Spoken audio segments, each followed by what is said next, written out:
A aula de hoje trata de Scrum. Vou dar um apanhado geral do Scrum, vou mostrar uma visão geral do Scrum e tentar desmistificar ele como uma metodologia para desenvolvimento de software, um processo de desenvolvimento de software. Ele é um framework, um processo para gestão de projetos, que é muito utilizado na área de desenvolvimento de software, tá? Eu vou falar rapidamente de todos os itens dele, dar um entendimento geral, e próximas aulas nós vamos ver cada item mais a fundo, cada conceito, artefato, papel, evento do Scrum. E em um terceiro encontro vou tentar simular situações de uso do Scrum como se fosse um dia a dia de trabalho com Scrum, ok? Então vamos lá, o que é o Scrum? Framework para desenvolver e entregar produtos complexos. Framework não é processo, não é metodologia, tá? Framework é um conjunto de regras, de diretrizes, mas não é processo, não define processo para desenvolvimento de software. Quando ele fala em desenvolver, entregar e manter produtos complexos, pode ser uma equipe ou um projeto de desenvolvimento de motor de avião. Quero usar Scrum para isso? Pode usar. O Scrum ele foi criado na indústria automobilística, para vocês terem uma ideia. Mas ele ganhou muita visão e muita aceitação e adoção no mundo de software, no desenvolvimento do software. Infelizmente, algumas equipes adotam puramente o Scrum sem entender e esquecer o que é o processo de desenvolvimento de software com os artefatos nativos para projetos de desenvolvimento de software e qualidade do produto de software. Então, o Scrum ele descreve, como está dito aqui, essa definição consiste em papéis, eventos, artefatos e regras do Scrum que unem os demais e os mantém integrados. Os demais aqui são os demais integrantes ou todos os integrantes de uma equipe de Scrum. Então ele não define, por exemplo, que deve ser usada a técnica de TDD, que é o Test Driven Development. Por quê? Porque ele não é para desenvolvimento de software nativamente. Mas se a tua equipe entende que precisa aplicar desenvolvimento orientado a testes, você vai colocar isso dentro do teu processo, da metodologia de desenvolvimento. Ele não descreve, por exemplo, que a gente vai falar sobre um artefato chamado História de Usuários, User Stories. Ele não descreve que User Story deve ser escrita como um cenário de caso de uso, mas a gente pode pegar e usar um cenário de caso de uso e modelar com o ML diversos diagramas e análises do projeto de software com essas ferramentas. Da mesma forma que ele não descreveria como fazer um planejamento de infraestrutura de um prédio de 200 andares. Porque ele não está focado na engenharia civil também, ele está focado em desenvolvimento de produtos complexos, muito mais como se organizar a equipe e os eventos de entrega de produto de forma incremental e com alto valor, do que saber exatamente de que área, de que especialidade esse produto é advindo. Então, ele é um framework dentro do qual pessoas podem tratar e resolver problemas complexos e adaptativos. E desenvolver software é complexo. Desenvolvimento de software é uma atividade extremamente complexa.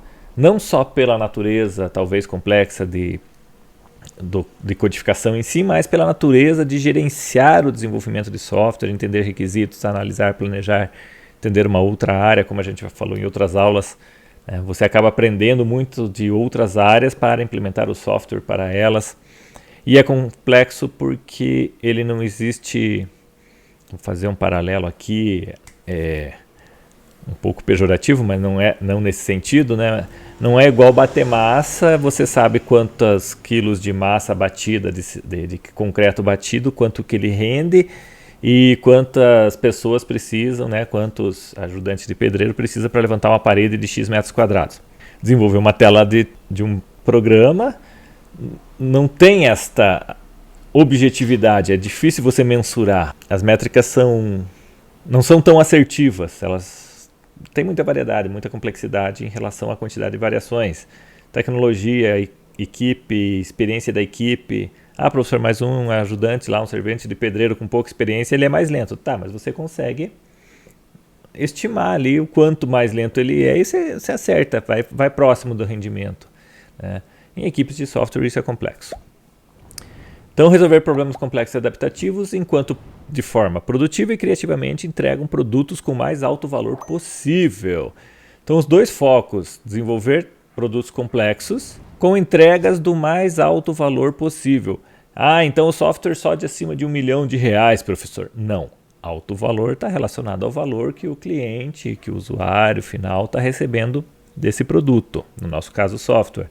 Pode ser um software de R$100, desde que você esteja entregando o mais alto valor possível com o trabalho desenvolvido naquele produto. Então o Scrum ele foi criado para ser leve, simples de entender. Vocês vão ver que é simples de entender, mas infelizmente ele é difícil de dominar. Requer, como qualquer outro processo ou procedimento mais conceitual, requer prática, experiência e adaptações contínuas. Então, o Scrum não é um processo, como eu já falei, não é uma técnica ou um método definitivo. Em vez disso, é um framework, um arcabouço é a melhor definição para framework em português, né? É um arcabouço de técnicas e de regras e de artefatos que você emprega em vários processos ou técnicas. O Scrum deixa claro a eficiência relativa de suas práticas de gerenciamento de produto e técnicas de trabalho. Então ele está muito focado no gerenciamento do produto e técnicas de trabalho, não necessariamente de uma área específica, de modo que você possa continuamente melhorar o produto, o time e o ambiente de trabalho. Ele tem um grande foco. O produto com mais alto valor é um resultado esperado, né? Que o produto sempre aumente a qualidade dele e o valor dele de entrega. Por quê? Porque ele foca no time aqui, a equipe e o ambiente de trabalho. O Scrum tenta dar esse foco de melhoria contínua no ambiente de trabalho e nos integrantes das equipes. Então a teoria do Scrum, a fundamentação básica do Scrum. O Scrum é fundamentado nas teorias empíricas de controle de processo ou empirismo. Então, o que é o empirismo? O empirismo afirma que o conhecimento vem da experiência e da tomada de decisões baseadas no que é conhecido. Deixa eu terminar esse slide e daí eu explico. O Scrum emprega uma abordagem iterativa e incremental para aperfeiçoar a previsibilidade e o controle de riscos. Deixa eu falar dessa parte aqui primeiro. O que é empirismo? O que são teorias empíricas? O que são resultados baseados em conhecimento empírico? Primeiro, não é científico. Conhecimento empírico é o conhecimento de observação, mas não necessariamente utilizando o método científico. Professor, então não é seguro? De certa forma é. Ele tem toda uma teoria, um embasamento e o conjunto de regras, mas a tomada de decisão é baseada no conhecimento, na experiência de quem gerencia as equipes, de quem está aplicando o Scrum. Equipes que começam a aplicar o Scrum, uma equipe que possa até ser experiente em Scrum em si, mas é inexperiente em uma determinada área de conhecimento, por exemplo, vai desenvolver um software numa nova tecnologia e para uma área de processos de negócio que ninguém da equipe conhece. Então essa equipe é inexperiente em boa parte do projeto, do contexto do projeto. Com certeza essa equipe vai tomar algumas boas decisões baseadas na experiência do Scrum que ela tem, porque nesse exemplo ela conhece Scrum, mas ela não deve tomar de início boas decisões baseadas no conceito, né, no âmbito do negócio que ela está resolvendo. À medida do tempo, à medida que o tempo passa e as iterações acontecem, aqui entra a abordagem iterativa incremental, essa equipe ela vai ganhando mais conhecimento, ficando mais madura naquele negócio, naquela tecnologia, em todo aquele projeto. Então ela começa a tomar decisões de muito maior qualidade e muito mais assertivas. Então o empirismo tem a ver com isso, em você observar o teu histórico e aprender com ele. É aprender com erros, professor, o menos possível. Sempre lendo, sempre estudando, mas sim, a gente acaba aprendendo com os erros. As equipes amadurecem com os erros também. Tá? A abordagem iterativa quer dizer que a gente vai trabalhar com iterações incrementais. A cada nova iteração, um novo incremento, uma nova melhoria em todo o projeto vai ocorrer. A gente vai falar disso. Então, o Scrum ele trabalha em cima de 3 pilares. Primeiro é de transparência. Então, os aspectos significativos do processo devem estar visíveis aos responsáveis pelos resultados. A transparência requer que estes aspectos tenham uma definição padrão comum para que os observadores compartilhem o mesmo entendimento comum no que está sendo visto. Como assim? Ser transparente, ser honesto com toda a equipe e ser honesto com todos os envolvidos no projeto, com os stakeholders e os interessados. Então, um projeto onde você deixe claro, transparente, e quando ele fala aqui em padrão comum, de padronização da comunicação, de como os relatórios de andamento do projeto vão ser entregues, como a comunicação, a entrega vai ser realizada para o cliente final, para o comprador desse projeto, para o principal stakeholder desse projeto, principal patrocinador do projeto, para que tanto quem está dentro do projeto, a equipe interna, muitas vezes a parte de desenvolvimento mesmo, né, quem mete a mão na massa, e as pessoas externas, os interessados externos, têm uma mesma visão de todo o projeto, de tudo o que está acontecendo. Então, transparência é um pilar fortíssimo do Scrum, e eu diria que tem que ser fortíssimo em qualquer projeto. Ele também tem o pilar da inspeção, onde os usuários do Scrum devem frequentemente inspecionar artefatos e o progresso em direção ao objetivo da sprint. A sprint é uma iteração, para detectar variações indesejadas. Tomar cuidado que essas inspeções não sejam tão frequentes para que não atrapalhem o objetivo dos trabalhos. Tá? Uma inspeção é uma revisão do que está acontecendo e uma medição, né? Aplicar alguma mensuração para verificar se a qualidade do produto está caminhando, a cada incremento esse produto está caminhando para atingir a qualidade esperada. E adaptação. Se uma inspeção determina que um ou mais aspectos de um processo desviou para fora dos limites aceitáveis de qualidade esperada, o processo ou o produto sendo produzido deve ser ajustado. Então, a adaptação, tudo anda junto aqui, né, desses 3 pilares, mas a inspeção ela é a base para que a adaptação ocorra. Quer dizer, supondo que numa determinada iteração do teu projeto identifique-se que até mesmo uma mudança do negócio, uma mudança de mercado, a pandemia aconteceu. Eu vou ficar citando a pandemia mais 20 anos. A pandemia aconteceu, ou o dólar estourou. O dólar estava a 1,20 e foi para R$5. Mudou o mercado da noite para o dia. Isso você vai ter que fazer uma inspeção, vai ver o quanto isso impacta. Então vejam que essa inspeção não é só relacionada a ações internas, mas externas também, né? Qualquer influência externa tem que gerar uma inspeção no teu projeto e ele tem que se adaptar. Então o Scrum preza por isso. A gente já falou em outras aulas de processo de desenvolvimento, a aceitação da mudança. A adaptação é isso. Quais os valores são pregados dentro do framework? Comprometimento, coragem, foco, abertura e respeito.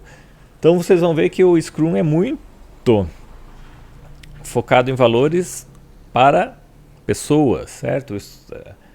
Em geral, as técnicas ágeis para gestão de projeto, para desenvolvimento de produtos, de software ou não, tem um apreço muito grande em valorizar as pessoas. Lembra do Manifesto Ágil? Pessoas antes de processos, né? Então o Scrum se encaixa nisso. Em relação a esses 5 valores, né, os membros do time Scrum ou da equipe aprendem e exploram estes valores à medida que trabalham com os eventos, os papéis, os artefatos do Scrum. A gente vai falar desses 3 itens aqui. E como eu falei, à medida que se amadurece no processo todo do projeto, né, aprende-se muito e fortalecem-se esses valores. Então, o sucesso do uso do Scrum depende das pessoas se tornarem mais proficientes na vivência desses 5 valores. Então as pessoas se comprometem um valor pessoalmente em alcançar os objetivos da equipe. Trabalhe-se em equipe, o comprometimento não é pessoal. O comprometimento pessoal não é comprometimento, né? Desvia o foco da equipe, desvia os resultados se um membro da equipe não está comprometido com a equipe como um todo, com o objetivo da equipe. E claro, né, à medida que você vai tomando gosto pelos resultados que a equipe toda está atingindo, você se compromete mais e mais. A equipe precisa ter coragem. Poxa, professor, é bem estranho falar de coragem, né? Ninguém vai pular de um penhasco aqui, né? É que aqui está relacionado à resiliência também e ao enfrentamento do que? De fazer a coisa certa e trabalhar em problemas difíceis. Pode ser simplesmente a coragem de acordar um pouco mais cedo num dia, está relacionado ao comprometimento também, para resolver aquele problema que apareceu no meio de um sprint e é chato. Não é nem difícil, é chato. Ninguém queria fazer isso, sou eu que vou ter que fazer. Uma hora, você não pode deixar para depois. E a iteração é boa por isso, os sprints são bons por isso. Como ele tem um prazo muito curto para ser atendido, você não pode ficar deixando para amanhã o que? As coisas chatas e difíceis de trabalhar. Então a coragem envolve isso. Todos focam no trabalho da sprint e nos objetivos da equipe Scrum, do time Scrum. O valor de foco é isso. Até vejam que, né, toda a organização do framework está relacionado a dar a possibilidade que esses valores sejam trabalhados, sejam vivenciados. Então, o foco é por vários motivos. Se você tem pessoas comprometidas que estão enfrentando as situações chatas e difíceis e elas entendem, elas estão enxergando o prazo curto, professor, é muita coisa para fazer em um curto espaço de tempo, é isso? Não. As sprints não podem ser um exagero, um absurdo de atividades a serem realizadas em um espaço curto de tempo. As sprints têm que ser trabalhadas, planejadas, cada sprint, pensando de forma razoável e verossímil, o que consegue ser feito das atividades dentro daquela sprint, certo? O que eu digo aqui é que, como o prazo é curto, o prazo não pode ser de mais de um mês, uma sprint de mais de um mês está errado. Então, se a tua equipe decidiu uma sprint de 1 ou de 4 semanas, 4 semanas é curto, está ali, está para acontecer. Então, você tem que ficar focado, senão você perde o prazo. Você não consegue resolver o que foi planejado para aquela sprint. A equipe e seus stakeholders concordam em estarem abertos a todo o trabalho e aos desafios com a execução dos trabalhos. Estar aberto é a aceitação, está relacionado então à comunicação ampla e franca, ao comprometimento. Estar aberto está relacionado a aceitar mudanças necessárias. Estar aberto está relacionado à coragem de aceitar uma tarefa chata ou difícil dentro do teu projeto ou dentro de uma sprint específica. Tá? Então, estar aberto está em relação a ser flexível. Né? As pessoas serem flexíveis dentro da equipe de Scrum naquele projeto. E os membros da equipe respeitam uns aos outros para serem pessoas capazes e independentes. Não existe uma chefia, não existe uma hierarquia em equipes Scrum. Existem papéis a serem desempenhados. Se alguma pessoa tem o papel de gerenciar ou tomar uma decisão específica e outra tem o papel de aplicar um conhecimento técnico para o desenvolvimento do produto, elas estão desempenhando papéis, elas não estão numa posição hierárquica perante as outras, e isso gera respeito. Tá? Então, o que são esses papéis? Eu vou colocar aqui os principais. Né? O Product Owner, ou o dono do produto, em português é o dono do produto, é o responsável por maximizar o valor do produto, resultado do trabalho da equipe de desenvolvimento, do time de desenvolvimento. Professor, mas não é ele que desenvolve? Não é ele que desenvolve. Ele não faz parte da equipe de desenvolvimento. Então, como é que ele é o responsável por maximizar o valor do produto? Ele garante a qualidade. Ele olha para o produto e diz, está certo ou errado. Foi o acordado ou não? A tua equipe desenvolveu o que foi acordado ou não em cada sprint. Daí envolvem várias técnicas de acordo com o produto sendo desenvolvido. Nós estamos falando de software, né? O Product Owner vai auxiliar testes, fazer validação da cada entrega, verificar se está tudo certo de acordo com os requisitos e aceitar isso. Então ele é responsável por maximizar o valor desse produto. Ou aceitar ou não um produto não entregue com a qualidade máxima esperada, mas num limite que possa ser aceitável. Ele é o cliente? Difícil de dizer com certeza sempre é o cliente. Em geral, sim, é uma pessoa da área de negócio que trabalha como Product Owner dentro da equipe. Isso faz o quê? Faz com que o cliente, sim, como um todo, se aproxime da equipe, acompanhe todo o processo de desenvolvimento. Tá? Mas não é necessariamente o principal cliente, o principal sponsor. Ele é alguém da área de negócio, pode ser um papel desempenhado por mais de uma pessoa também, que vai auxiliar na gestão do processo. Ok? A equipe em si, ou o time Scrum, ou a equipe Scrum, ela consiste em profissionais que realizam o trabalho de entregar um incremento potencialmente funcional de produto pronto ao final de cada sprint. Dita a regra do Scrum. Cada sprint, cada interação, ela tem que ter incrementalmente o produto pronto. O que isso significa, professor? Se numa sprint você definiu só a análise e o resultado da análise, de uma determinada análise, uma folha de papel que mostra o que uma tela pode ser, aquilo ali é uma parte não necessariamente funcional, mas é pronto, um protótipo pronto, que você vai bater com o cliente, e o cliente, isso pensando nas incrementos bem iniciais, que o cliente vai dizer, né, o Product Owner vai dizer e falar, é isso mesmo, tá ok. Dali você pode incrementar, sai do papel e vai para uma tela em HTML que não faz nada, mas a tela está pronta. E assim você vai incrementando. Claro que, à medida que o projeto anda, que os incrementos vão avançando, você vai cada vez mais ter um produto potencialmente entregável, implantável ou potencialmente funcional. Por exemplo, você pode mesclar em uma sprint. Você já sabe que um cadastro de estado civil tem que ser desenvolvido porque preciso ter cadastro civil lá, estado civil dentro da base de dados. E a gente vai colocar isso como uma tela de cadastro que o usuário vai gerenciar esse dado. E você tem um monte de análise e levantamento de requisito ainda e detalhamento de cenários para escrever, desenvolver e planejar o restante. Você pode pegar para uma sprint uma tela de cadastro simples dessa e um tanto de planejamento do teu projeto ou de atividades de levantamento e análise de requisito. No final da sprint, poxa, você passou um mês para fazer uma tela de cadastro de 2 campos?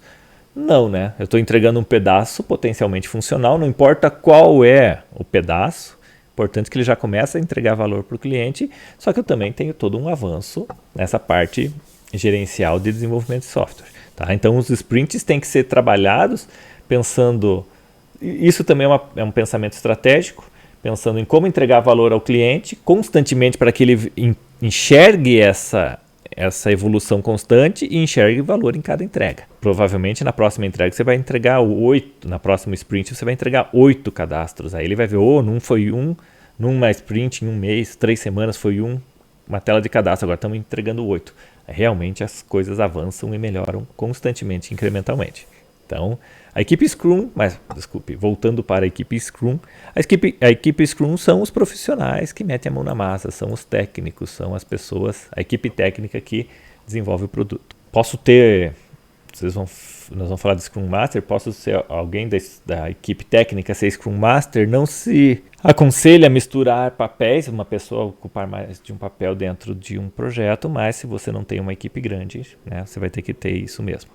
A gente vai falar depois em outras aulas, eu vou detalhar e aprofundar questões de regras, boas práticas para cada artefato, papel e assim por diante. Tá? Mas o que eu posso falar agora é que as equipes também têm que ser pensadas para que não sejam tão grandes que não consigam ser autogerenciadas. Elas não podem ficar complexas demais, também nem tão pequenas para que a ponto de você nunca conseguir entregar sprints de valor com incrementos de valor. Tá, ok? Então, quanto é bom, professor? 3 ou 12? Depende do contexto, da complexidade do projeto, da empresa onde você está, do contexto de contrato ou de execução desse processo. Tá? É difícil de você dizer o que é uma equipe de tamanho ideal. Cabe experiência e análise de contexto aí. Mas um papel Scrum Master, ele é responsável por promover e suportar o Scrum, dar suporte ao Scrum. Eu não suporto mais o Scrum, não é isso, né? Dar suporte ao Scrum, ajudar todos a entenderem a teoria, as práticas e as regras e valores do Scrum.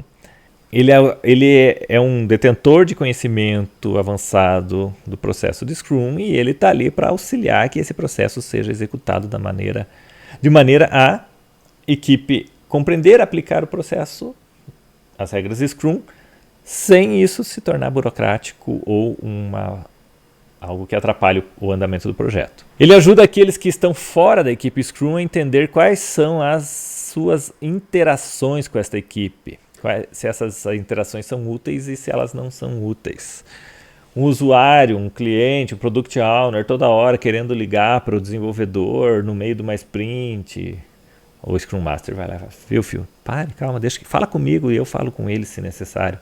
Ele vai fazendo esse ponto, esse papel. Vamos fazer uma reunião emergencial porque a pandemia aconteceu. O Scrum Master tem que ser a porta de barreira ali e falar assim, deixa eu falar com vocês antes. Falta 3 dias para acabar essa sprint, vamos abrir uma exceção e vamos começar a sprint 2 dias depois para a gente sentar todos juntos e trabalhar 2 dias só nessa análise do que é a pandemia nesse momento do projeto, mas vamos terminar essa sprint antes. Então ele tem todo esse papel de gerente de projeto, se eu usar uma nomenclatura mais clássica, certo?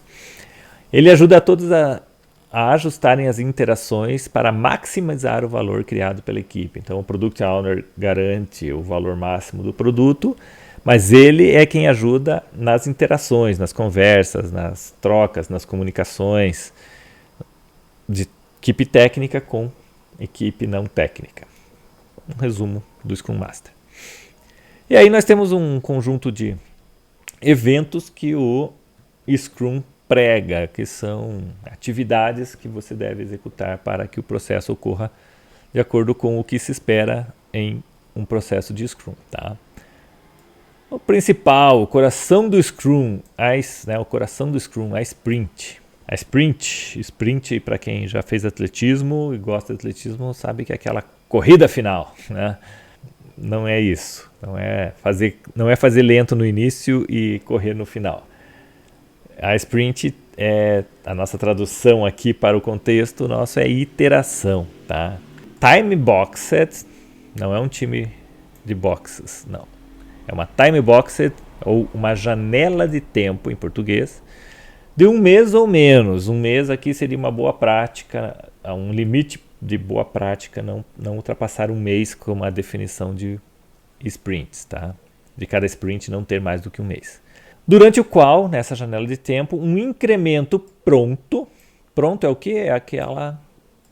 É algo entregável e funcionando para o cliente. Então, um incremento pronto de produto potencialmente liberável é criado. Potencialmente porque pode ser, como eu falei, vamos criar nas primeiras iterações alguns protótipos não entregáveis, não liberáveis para o cliente, mas pelo menos eles estão prontos. É um protótipo que chegou no final. Por mais que uma tela tenha 150 campos, aquele protótipo de tela fica pronto para ser pelo menos avaliado. Elas têm durações consistentes dentro ou ao longo de todo o projeto. Isso quer dizer que você não define o tempo de cada sprint quando planeja a próxima sprint, a próxima iteração. No início do projeto, você define. Nossas iterações terão 3 semanas. Ponto. E o projeto todo vai ser de 3 semanas. Professor, não dá para mudar isso no meio do caminho? Lembra? É adaptável. Sim, você pode adaptar. Você pode em algum momento verificar que 3 semanas, contexto... a pandemia veio, 3 semanas está sendo pouco, vamos aumentar para 4 semanas e daí a gente consegue dar a liberdade e a qualidade de tempo que a nossa equipe precisa para desenvolver cada iteração. Beleza. Mas você não vai fazer isso a cada incremento, alterar isso. Hoje é 4, hoje é 1 semana. Esse próximo incremento é 4 semanas, o próximo é 1, o outro é 2 semanas e meia. Isso não pode acontecer. Reunião diária é um outro evento, extremamente conhecido e relativamente mal usado por muitos. O Daily Meeting, que é um evento de também time boxed, quer dizer, de janela de tempo pré-definida, de até 15 minutos para a equipe de desenvolvimento. Não é para chamar o Product Owner para a reunião diária. A reunião diária é para a equipe técnica, junto com o Scrum Master, sentar aí Basicamente tem 3 perguntas clássicas, que é o que eu fiz ontem, o que eu planejo fazer hoje e colocar para a equipe se o que eu estou fazendo tem algo que está impedindo o andamento ou que eu consiga finalizar dentro dessa sprint algumas tarefas destinadas a mim, certo? Ela é realizada todos os dias, diária, e nela a equipe planeja o trabalho para as próximas 24 horas. O que eu fiz, o que eu vou fazer? Toda a equipe? Não, é geralmente assim, ontem eu terminei a tela e as entradas de dados, hoje eu vou me concentrar na validação dos dados do lado back-end. Beleza, então você, parte da equipe, já definiu o teu planejamento do dia. Mas eu também posso chegar e falar assim, puxa, só que eu estou com problema em acessar a API X, que é de outra equipe. O Scrum Master chega lá e fala, então me detalha esse problema aí que eu vou tentar desenrolar para você. Enquanto eu não desenrolo, o que você vai fazer hoje? Então, esse membro da equipe fala, não, então eu vou mudar a tela, vou iniciar a segunda tela que eu tenho que fazer nessa sprint enquanto você não me desenrola esse problema. Beleza. Então o Scrum Master já sabe que tem algo a fazer para deixar a equipe técnica desenrolar o trabalho. Isso diariamente, né? Acontecendo essa conversa diária, você consegue agilizar, antecipar problemas e ajustar rapidamente. Ela otimiza a colaboração e a performance da equipe através da inspeção do trabalho. Então a inspeção é feita diária, né? Desde a última reunião diária, desde ontem. E da previsão para o próximo trabalho da sprint. É mantida no mesmo horário e local todo dia para reduzir complexidade. Ela é uma reunião marcadinha, tipo, todos os dias às 8h15. Aonde? Na sala de reunião. Ela não precisa ser assim formal. Tanto que existe a técnica do stand-up meeting, que é a reunião de pé. Todo dia às 8h45, a sala de café, se a gente tem uma sala de café, a sala de café está livre. O pessoal já tomou seu café, tudo 8h40 está livre. 8h45 a gente se reúne no café, cada um pega um cafezinho, conversa 5 minutos sobre a sprint, sobre as atividades do dia e 9 horas a gente está de volta em cada um em sua mesa. Professor, e se fosse um trabalho remoto? Define um horário, faz o meeting remoto e pau. Posso usar um robô para isso? Pode, tem muita gente que faz isso. Eu já usei em algumas equipes e eu vou dizer que eu gosto. Um robozinho dispara no chat de todo mundo, todo dia às 8 horas da manhã, por exemplo. Me responda as 3 perguntas. O que você fez ontem? Quer dizer, fez o que você planejou ontem? Qual o planejamento do dia? Tem alguma coisa impedindo? Vocês têm das 8 às 8h15 ou das 8h30 às 8h45 para responder o relatório diário. E o Scrum Master pega, organiza aquilo, vê se alguém está com algum problema. Se necessário, aí sim ele abre um meeting e conversa rapidamente com as pessoas e sai desenrolando problemas. Beleza? Aí nós temos um outro evento que é a revisão da sprint. Ela é realizada ao final da sprint para inspecionar o incremento e adaptar o backlog do produto se necessário. Ela é no finalzinho, antes de acabar a sprint, é feita a revisão da sprint. Certo? Daí se inspeciona o incremento, quer dizer, tudo foi feito, tudo andou como esperado dentro desse incremento e dessa iteração. Tudo que foi definido de atividades a serem realizadas foram realizadas.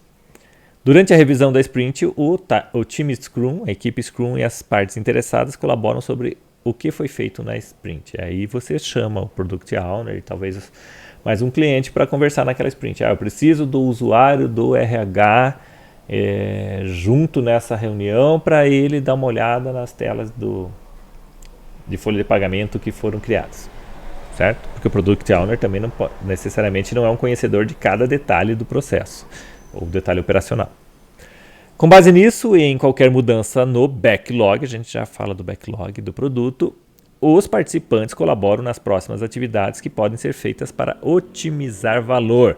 Eles já citam as necessidades, o que deve ser construído na próxima sprint, quais atividades devem ser incluídas, se na próxima ou se daqui 2, que eles já iniciam o planejamento para a próxima sprint. Aí tem mais um evento que acontece logo depois da retrospecto, né, da revisão. Então aqui a revisão, aqui é a retrospectiva, tá? É uma oportunidade para a equipe Scrum inspecionar a si próprio e criar um plano para melhorias a serem aplicadas na próxima sprint. Aí a equipe Scrum internamente, sem puxar os externos, vai fazer uma retrospectiva. Não está dando certo o horário do daily meeting. Por exemplo, eu tenho que mudar. Vejam, aqui a revisão está relacionada às atividades e à construção do produto. A retrospectiva está relacionada ao processo. Então a equipe vai discutir. Viu, 8h15 não está dando para fazer o daily meeting, porque mudou o horário da minha filha e agora eu tenho que levar ela e não tem mais ninguém que leve ela para um determinado compromisso. Todo mundo pode às 10, às 11, às 9. Então esses ajustes do processo são negociados aqui e aplicados a partir da próxima sprint. Ocorre depois da revisão e antes do planejamento da próxima sprint. Por que, professor, antes do planejamento? Porque o planejamento já tem que considerar ajustes necessários que foram tratados na retrospectiva. E por fim, na aula de hoje, a gente vai falar de artefatos do nosso amigo Scrum. Então, o backlog do produto é uma lista ordenada de tudo que é conhecido e necessário no desenvolvimento do produto. São os requisitos. É a única origem dos requisitos aí, ó, para qualquer mudança a ser feita no produto. Não pode ter outro documento, não pode ter outra base de requisitos ou base de descrição de atividades a serem atendidas nesse processo, ok? O Product Owner é responsável pelo backlog do produto, incluindo seu conteúdo, disponibilidade e ordenação. Poxa, professor, mas um cara da área de negócio vai conseguir fazer isso? Tem que ser um cara que se comprometa e ajude a trabalhar ali. Eu já trabalhei em empresas que tinham um papel chamado analista de negócio, que eram alguns profissionais já de carreira muito antiga, que já haviam se distanciado das partes técnicas, da operação técnica no dia a dia, não programavam mais, não faziam mais análise, mas eles tinham um conhecimento muito profundo das regras de negócio, de tanto tempo que passaram desenvolvendo software para aquelas regras de negócio. Então esse analista de negócios é potencialmente a pessoa que você vai colocar como um Product Owner, porque ele conhece muito do negócio e ainda consegue conversar tecnicamente, né? Não se perde com a equipe técnica. Mas faz essa ponte também muito bem com os demais clientes, os demais sponsors da área de negócio. Ok? Então ele é capaz de fazer isso, gerenciar um backlog do produto. Outro artefato é o backlog da sprint em si, daquela iteração. É um conjunto de itens do backlog do produto, na verdade um subconjunto, selecionados para a sprint. Então, exemplo grosseiro, temos 100 atividades, 100 requisitos e cada sprint a gente está conseguindo fazer 5. Então o backlog da sprint é pegar aqueles 5 que vai dar para fazer naquela iteração e colocar no backlog da sprint, juntamente com o plano para entregar o incremento do produto e atingir esse objetivo da sprint. Então você faz esse subconjunto de requisitos para entregar, diz que vai acontecer naquela sprint.